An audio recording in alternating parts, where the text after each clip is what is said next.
महाभारत में धृतराष्ट्र और पांडु और विदुर का जन्म कैसे हुआ, क्या है इसके पीछे की कहानी। तो चलिए गाइस जानते हैं आज के अपनी इस वीडियो में कि धृतराष्ट्र और पांडु और विदुर का जन्म कैसे हुआ था। तो शांतनु के सत्यवती से विवाह के पश्चात सत्यवती के दो पुत्र हुए, जिसका एक का नाम चित्रांगद और दूसरे का नाम विचित्रवीर्य था। चित्रांगद और विचित्रवीर्य की बाल्यावस्था में ही शांतनु का स्वर्गवास हो गया था, इसलिए उनका पालन पोषण भीष्म ने किया। चित्रांगन के बाद बड़े युवावस्था प्राप्त करने पर भीष्म ने राजगद्दी पर बैठा दिया, किंतु कुछ ही कुल काल में गंधर्वों से युद्ध करते हुए चित्रांगन मृत्यु को प्राप्त हुआ। तब भीष्म ने उनके अर्जुन विचित्रवीर्य को राज्य सिंहासन सौंप दिया। विचित्रवीर्य को राज सौंपने के पश्चात भीष्म को उसके विवाह की चिंता हुई।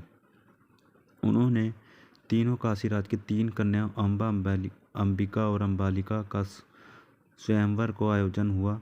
भीष्म ने स्वयंवर से जाकर अकेले ही वहां आए समस्त राजाओं को परास्त कर दिया और अंबा और अंबिका और अंबालिका का हरण कर हस्तिनापुर ले आए। अंबा ने भीष्म को बताया कि वह अपने तन मन राजा साल्व को अर्पित कर चुके। इस बात को सुनकर भीष्म ने उसे राजा साल्व के पास भिजवा दिया और अंबिका और अंबालिका का विवाह विचित्रवीर्य के साथ करवा दिया। राजा साल्व ने जब अंबा को ग्रहण नहीं किया, अंत वह हस्तिनापुर लौट कर आया गई और भीष्म से बोली, हे आर्य, आप मुझे हर के लाए हैं, अंत अब आप मुझसे विवाह करें। किंतु भीष्म ने अपनी प्रतिज्ञा के कारण उसके अनुरोध को स्वीकार नहीं किया।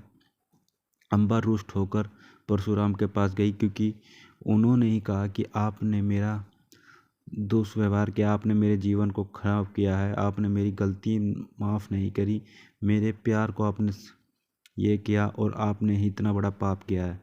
तब कहते हैं भीष्म पितामह कि मैंने अगर देवी कोई भी गलती करी है तो आप मेरे गुरु परशुराम जी के पास जा सकती हैं और उनसे पूछ सकती हैं। अगर मैंने कोई भी पाप किया है तो वही आपकी मदद करेंगे। तब अंबिका वहां जाती है परशुराम जी के पास और अपनी व्यथा सुनाकर सहायता मांगती है। तो परशुराम ने अंबा से कहा, हे देवी, आप चिंता ना करें, मैं आपका विवाह भीष्म के साथ करवाऊंगा। परशुराम ने भीष्म को बुलवाने भेजा, किंतु भीष्म उनके पास नहीं आए। इस प्रकार क्रोधित होकर परशुराम भीष्म के पास पहुंचे और दोनों वीरों में भयानक युद्ध छिड़ गया। दोनों ही अभूतपूर्व योद्धा थे, इसलिए हार जीत का फैसला न हो सके। आखिरकार देवताओं ने हस्तक्षेप कर इस युद्ध को बंद करवा दिया। अंबा निराश होकर वन में तपस्या करने चली गई।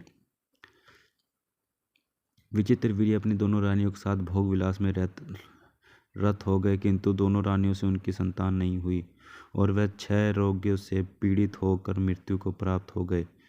अब कुलनाश होने के भय से माता सत्यवती ने एक दिन भीष्म से कहा, पुत्र, इस वंश को नष्ट होने से बचाने के लिए मेरी आज्ञा कि तुम्हें दोनों रानियों से पुत्र उत्पन्न करो।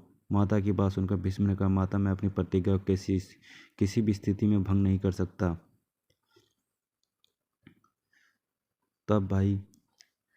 तब उनको ये थी बात कि ये कैसे इनकी आरंभ हुई कहानी धृतराष्ट्र और पांडु और विदुर के जन्म की।